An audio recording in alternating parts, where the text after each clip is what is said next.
Ahora bien, para hablar de especificaciones técnicas, ¿no? Decíamos que son los elementos que nos detallan las características de calidad, seguridad, etcétera, ¿no?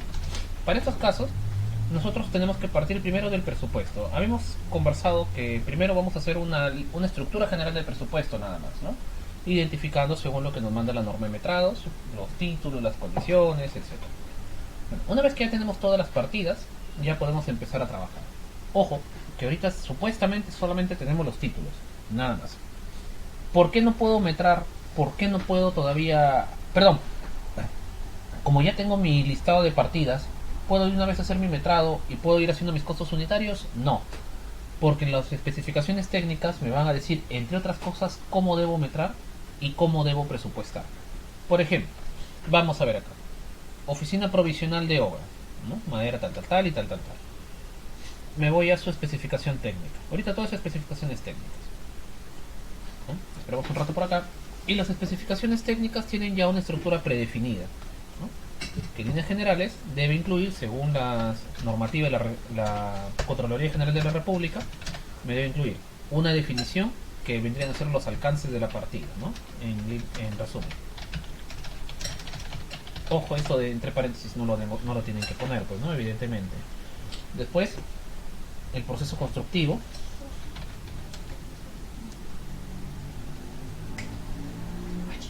El proceso constructivo.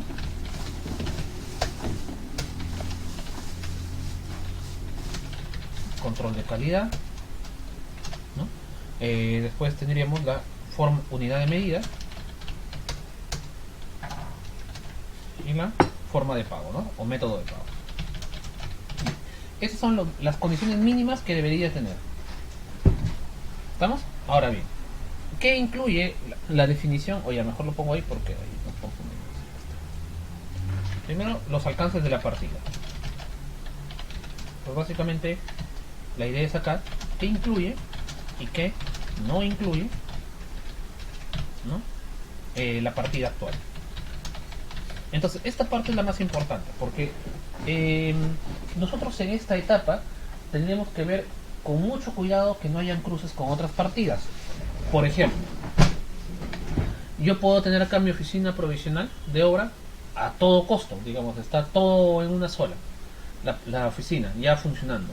O podría tener la construcción de la oficina en una partida y el equipamiento, o sea, la silla, los escritorios, etcétera, en otra partida.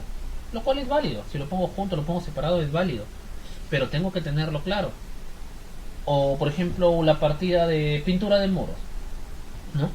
¿Está todo incluido pintura y el empastado, el imprimado? ¿O lo voy a manejar por separado? Normal. ¿Encofrado y desencofrado junto? ¿O encofrado es una partida y desencofrado es otra partida? ¿No? Si hago limpieza de terreno, me incluye la eliminación de elementos de construcción sueltos, o sea, pequeños bloques de desmonte, por ejemplo, ¿no? De castajos de ladrillo, concreto, etcétera, o no. ¿Esa partida me incluye la limpieza, la eliminación de la basura o solamente la limpieza y el acarreo del material? El tema, por ejemplo, de la habilitación del ladrillo de techo. La partida solamente es la partida de la colocación del ladrillo propiamente dicho, o también se debe incluir que se tapen los huequitos estos de acá, ¿no? Para que no se meta la mezcla, etcétera, etcétera, ¿no? O sea, qué incluye y qué no incluye la partida. Sobre el proceso constructivo, evidentemente acá mucho cuidado porque esto no es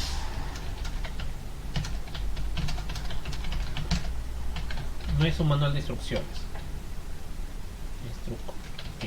No es un manual de instrucciones, sino solamente acá lo que voy a detallar es cuáles son los criterios que he tomado para presupuestar. Recuerden que el presupuesto en el expediente técnico es solamente un sustento de por qué me salió en ese costo mi valor referencial, ¿no? Eso nada más es, ¿no? Es sustentar el costo, nada más, ¿ya? Entonces acá yo no puedo decirle que esto es un instructivo, tienes que hacerlo así, así, con este tiempo, con este pago, etcétera, etcétera. No, acá la idea es qué tipo de procedimiento he utilizado y por qué me sale tanto este costo. Ahora, si el contratista quiere utilizar otro procedimiento, está en su derecho. Si le va a costar más, le va a costar menos, está en su derecho. si ese mismo procedimiento lo va a hacer igual, pero va a gastar más o va a gastar menos, es cosa del contratista. Pero yo tengo que demostrar que con este proceso y este costo que le estoy asignando, puedo construir este proyecto con los términos de costo indicados. ¿Ya? Entonces, normalmente, acá vamos a indicar si son procesos manuales, eléctricos, subcontratados. Por ejemplo, el concreto. Mi concreto será vaciado manual, elaboración en campo manual, a pulso que le llaman, o será con mixer. El tema del encofrado, ¿será manual con madera o será subcontratado, encofrado metálico? El tema, por ejemplo, de las tuberías, por ejemplo, ¿no? De las tuberías.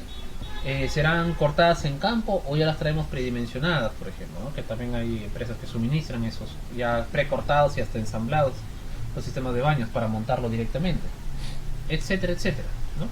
¿Qué vamos a hacer acá? Entonces luego tenemos ya el control de calidad. Entonces en control de calidad hay dos aspectos. Primero, de los materiales, ¿no? Características de calidad mínima que deben tener. Esto al respecto de la compra, ¿no? Primero, ¿qué características deben tener? Por ejemplo, ¿no? Vamos a poner cemento Portland tipo 1 o tipo MS. Es una, por ejemplo. Otra, voy a utilizar cerámica esmaltada o vitrificada.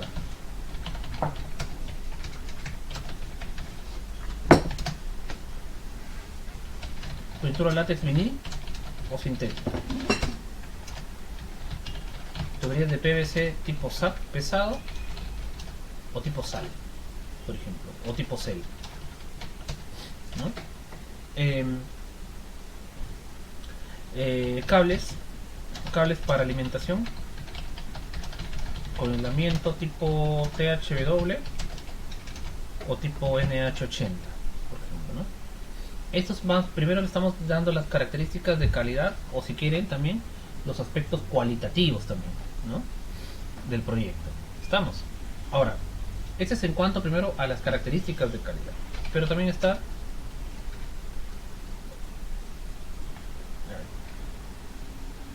otra de los materiales también, ¿no? Condiciones de aceptación. Por ejemplo, ¿no? Citando la madera para el encofrado, ¿no?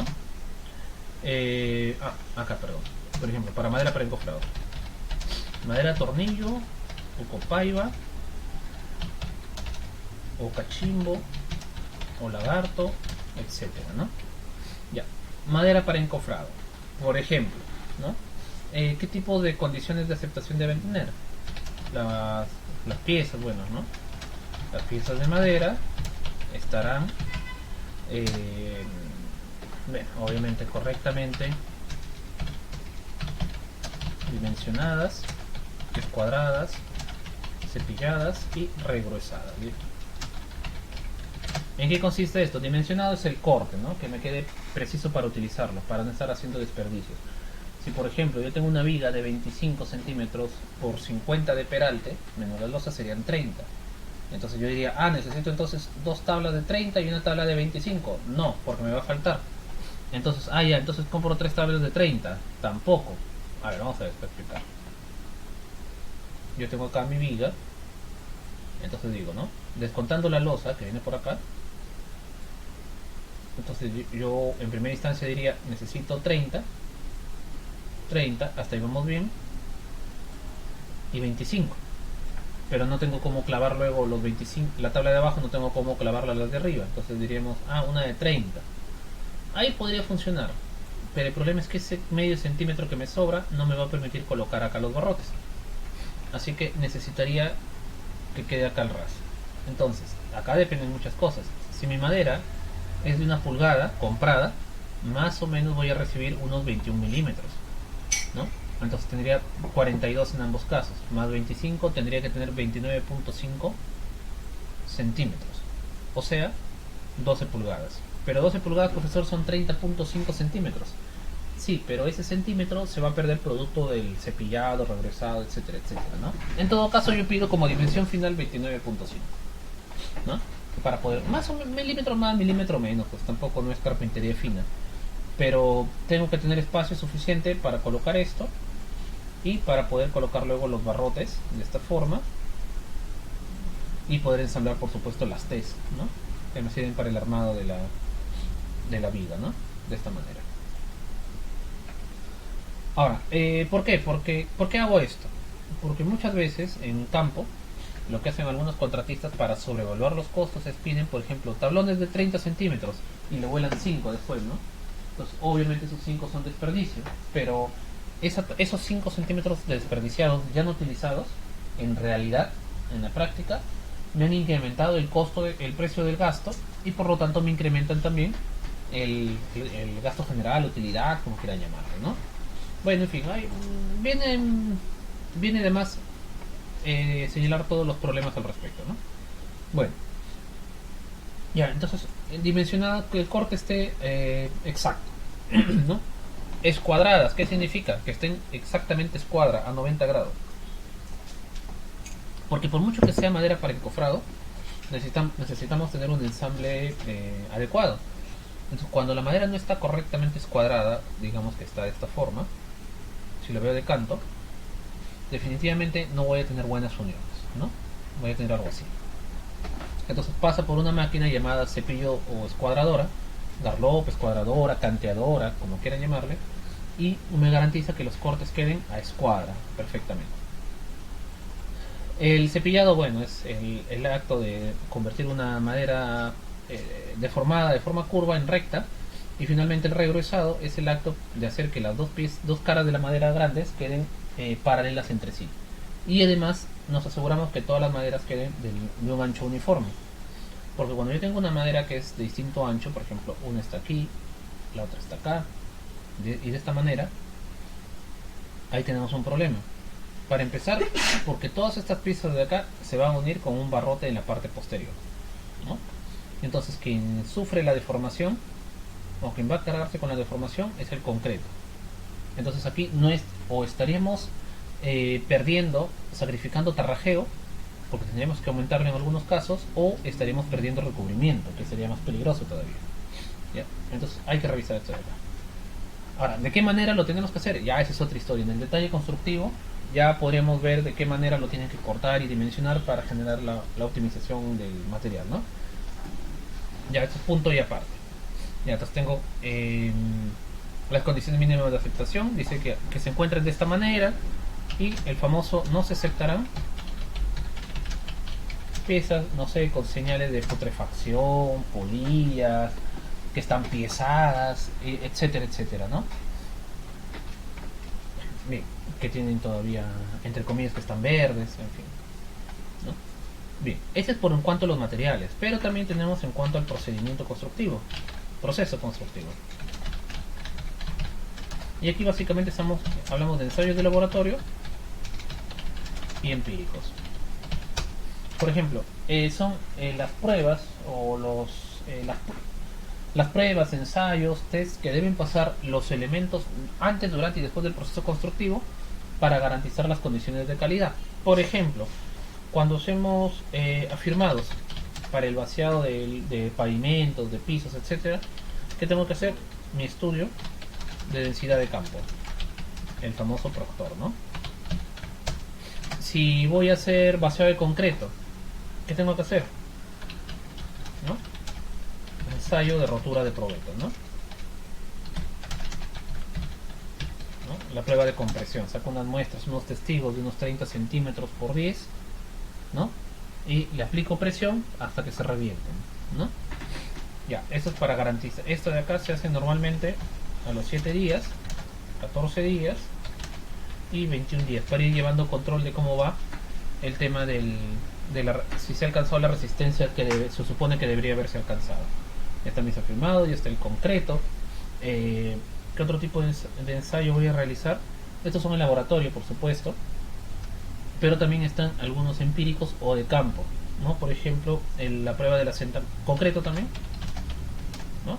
Para el test del SLAM, tipo ensayo de asentamiento. Por ejemplo, en este caso, yo cito que este ensayo debe realizarse, por ejemplo, cada tantas tandas de concreto deben realizarse. Esto está citado en la norma. ¿Y cuántos son los márgenes tolerables? Por ejemplo, si estuviera haciendo concreto para zapatas, mi máximo tolerable son de 4 pulgadas. Pero si estuviera haciéndolo para vigas o losas, 3 pulgadas, ¿no? Por ejemplo, y aquí también depende, ¿no? Estos dos últimos también dependen, ¿no? Diámetro del agregado. Grueso, si es de 3/4, por ejemplo, o si es de media, u otro más, ¿no? Si se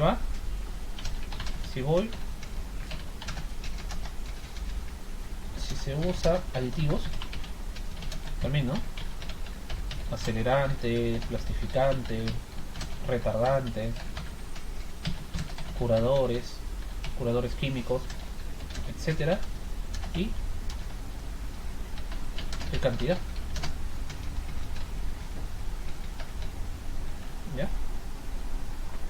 Esto también podría citarse por acá. Y cantidad de aditivos, ¿no? Y cantidad de unidades para dosificaciones, ¿no? Etcétera, ¿no? Cuánto cemento voy a utilizar por metro cúbico, cuánto pegamento, la pintura cómo lo diluyo, el barniz, por ejemplo, qué tanto con respecto al aguarrás, etcétera. Esta es la parte más importante de todo el expediente técnico. Yo diría el alma del expediente técnico son sus especificaciones técnicas, porque acá me van a decir todo lo que tengo que hacer. Mi proceso de investigación va por acá, nuevamente, ¿no? Por ejemplo, uno, ¿no?, que siempre me gusta citar, por ejemplo, barniz o laca, por ejemplo, para el tratamiento de puertas y elementos de madera, y eso lo vamos a catalizar con thinner o aguarrás o al agua. Entonces depende del caso. Y si es un barniz, por ejemplo, será alquílico, ¿no?, sintético, poliuretano, el llamado barniz marino, ¿no? ¿Cuál será, no? Etcétera. Ya, ¿qué otro tipo de ensayos podríamos estar indicando por acá? La prueba hidráulica, ¿no? Para el caso de tuberías de agua. O también prueba de escorrentía para el caso de tuberías de desagüe, ¿no? ¿Qué es la prueba de escorrentía? Simplemente es echar agua en un punto y esperar que salga en el otro punto. ¿Cuál es la prueba hidráulica? Es una bomba manual que se coloca, con la cual voy a probar que las tuberías resisten la presión que teóricamente deberían resistir. Y esto se deja saturado por 24 horas, ¿no? Y se supone que no deben haber pérdidas, ¿no? Bueno, en fin, todos los ensayos que ustedes crean adecuados. Entonces se van dando cuenta que el tema control de calidad es como que el más fuerte acá, ¿no? Entonces, a partir de acá, yo ya puedo elaborar mi costo unitario, porque ya sé qué tipo de cosas mínimas yo necesito tener.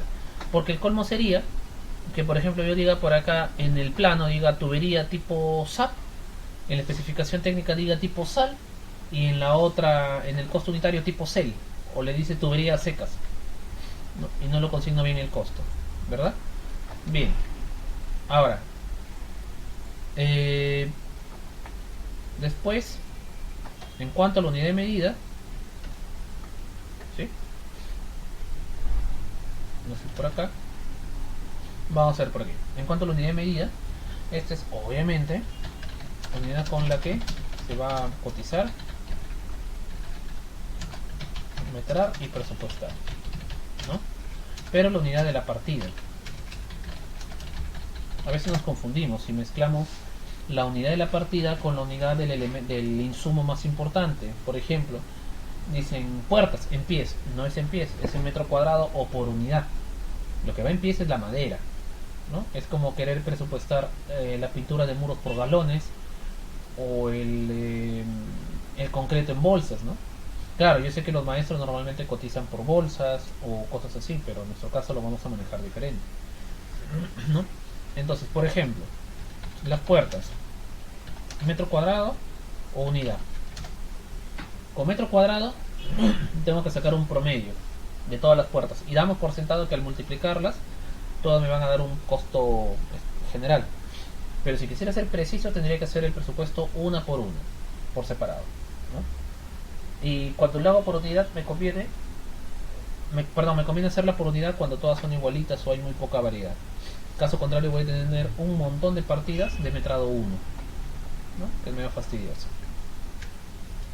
Otra, por ejemplo, podría ser las obras provisionales, ¿no?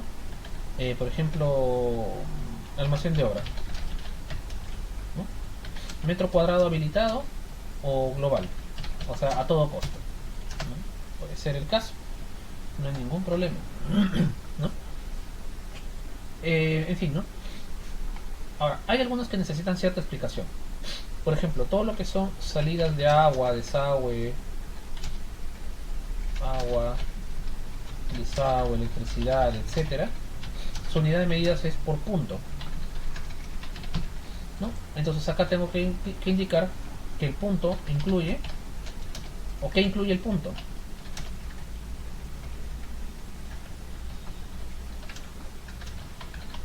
¿No? Entonces, por ejemplo, yo voy a indicar, siempre indico acá que el punto incluye accesorios y tuberías, ¿no? Vamos a llamarle interiores para la habilitación del punto de la salida. Por ejemplo, en un baño, mejor lo ponemos acá. Por ejemplo, en los baños, ¿no? Todos los elementos desde la válvula los considero como insumos de un punto.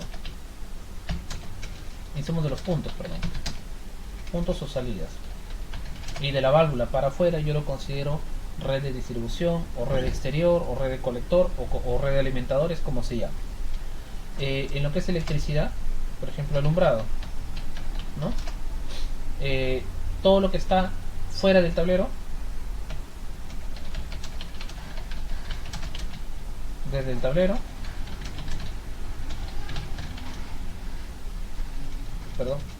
desde el tablero igualito son insumos de los puntos o salidas, sean de tomacorrientes o sean de alumbrado. Y del tablero hacia atrás en dirección hacia el medidor para mí son alimentadores, ¿no? Etcétera, etcétera. Bien, entonces acá la idea es básicamente cómo lo voy a metrar.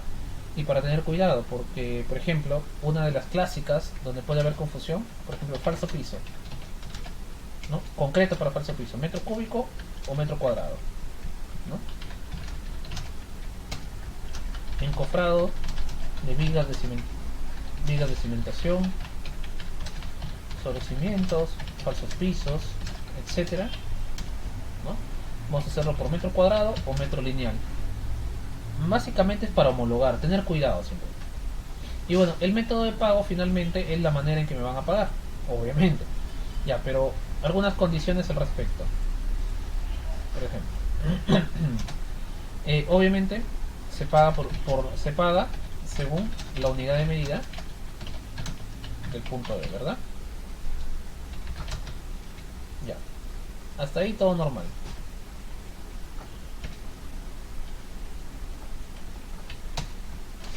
Ya, pero ¿cuáles son las condiciones de pago?